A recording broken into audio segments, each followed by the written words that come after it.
Title A, Thrilling Tale of Betrayal and Redemption. It was a moonless night when Cian O'Sullivan, a young scholar, arrived in the small village of Drumfin, nestled deep in the heart of Ireland's ancient countryside. Cian had spent years studying the myths and legends of the Tuatha De Danann, the gods of old, but there was one story that had always haunted him, a story whispered only in hushed tones among the elders of the land.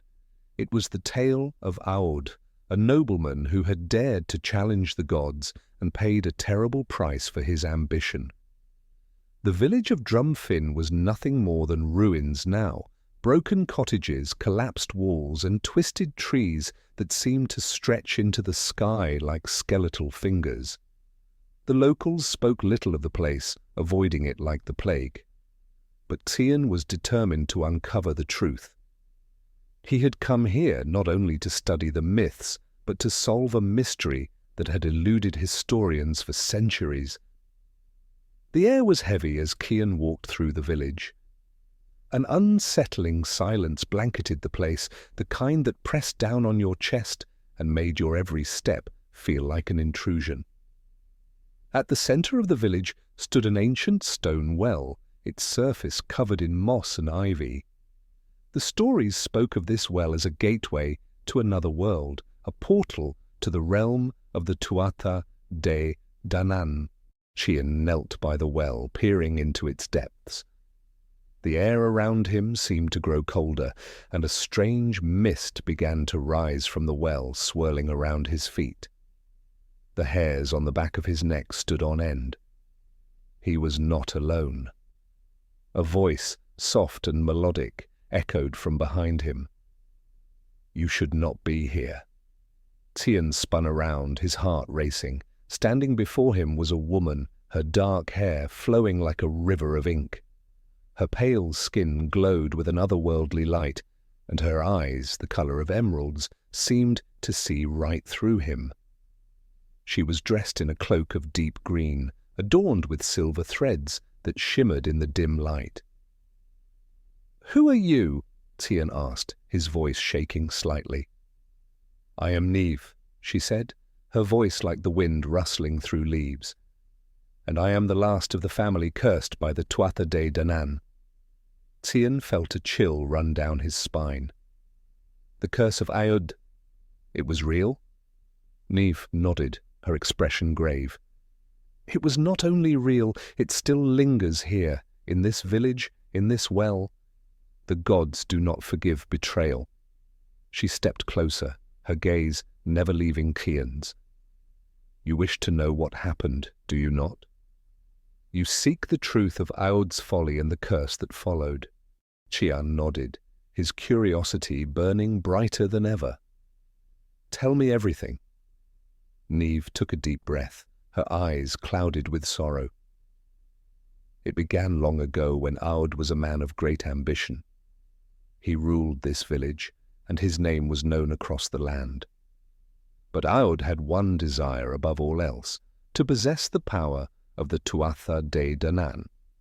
He sought the three great artifacts of the gods, the cauldron of Dagda, the spear of Lu, and the stone of Fal. With these relics, he believed he could rule over life and death itself. Cian's mind raced as he listened. These were the most powerful artifacts in all of Irish mythology, each imbued with the magic of the gods. The cauldron could grant eternal life, the spear could never miss its mark, and the stone would tell the truth of any man who stood upon it. But Aod's greed blinded him, Niamh continued. He succeeded in stealing all three artifacts from the gods, but in doing so, he angered them beyond measure. The Tuatha De Danann are not gods who forgive. They cursed Aod and his entire bloodline, condemning them to an eternity of suffering. He was captivated, yet a feeling of dread washed over him. What was the curse? The curse was simple, Niamh said, her voice trembling. Every soul of Aod's family would be bound to this well. For each year they would relive the moment of betrayal, the theft of the artifacts, and be haunted by the wrath of the Tuatha De Danann. Their spirits would never find peace. They would never know rest. The mist around them grew thicker, swirling in patterns that seemed to pulse with life. Cian could feel the pull of something powerful, something ancient. Neve's expression turned dark. I am the last of Aod's line, and the curse has not yet been broken. I have lived for centuries, trapped in this village, forced to watch as my ancestors suffer over and over again. They are here, in the mist, bound to the well, and now, so are you. Before Cian could react, the ground trembled beneath him. The air grew heavy, and the mist swirled around him in a dizzying vortex. Shapes began to emerge from the fog, shadows that flickered like flames in the darkness. Figures, tall and imposing, materialized from the swirling mists, the Tuatha De Danann themselves. Cian's heart pounded in his chest as the figures stepped forward. Among them, one stood taller than the rest, the Morrigan, the goddess of war and fate. Her face was hidden behind a crow's mask, and her eyes burned with the fury of ages. You have dared to seek the truth, mortal, the Morrigan's voice echoed like 1,000 whispers, and now you will suffer the same fate as Aod. The air around Cian grew unbearably cold, and he could feel the weight of the god's gaze upon him. The well began to glow with a terrifying light, its surface rippling like water disturbed by a stone. A figure emerged from the depths, a shadowy figure with the face of Aod twisted in agony. His eyes were wide with terror, and his mouth opened in a silent scream. The Morrigan raised her hand, and the spirits of Aod's ancestors appeared, their forms distorted and anguished.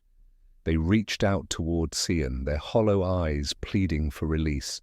Niamh fell to her knees. You must leave, Cian. Do not challenge them. The curse cannot be undone. But Cian stood frozen, unable to move. The power of the gods was overwhelming. His mind raced for a way out. Suddenly a thought struck him, a memory from one of the ancient texts he had studied. Aod's fatal mistake had been his greed, but Cian had read that there was one way to break the curse, a way to offer a sacrifice that would free the spirits bound to the well. With a surge of determination, Cian stepped forward, his voice steady despite the fear that gripped him. I offer myself, he declared. I offer my soul to the Tuatha De Danann. Let the curse be lifted and the spirits be freed. For a moment, there was silence. The Morrigan's eyes narrowed, and the mist seemed to hold its breath. Then, with a sharp gesture, the Morrigan spoke. Your sacrifice is accepted, mortal, but know this.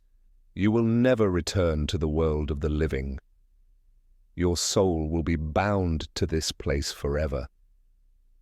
As the words echoed in the air, the ground beneath Cian's feet began to crack. The light from the well grew blinding, and a surge of power filled the air.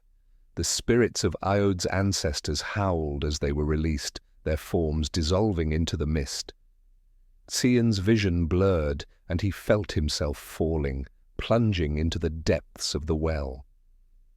But as he descended, a strange calm washed over him. He had fulfilled the ancient prophecy. The curse had been broken, and in that moment Cian O'Sullivan disappeared into the mists of time, his name joining the legends of the Tuatha De Danann, forever entwined with the spirits of those who had once dared to challenge the gods.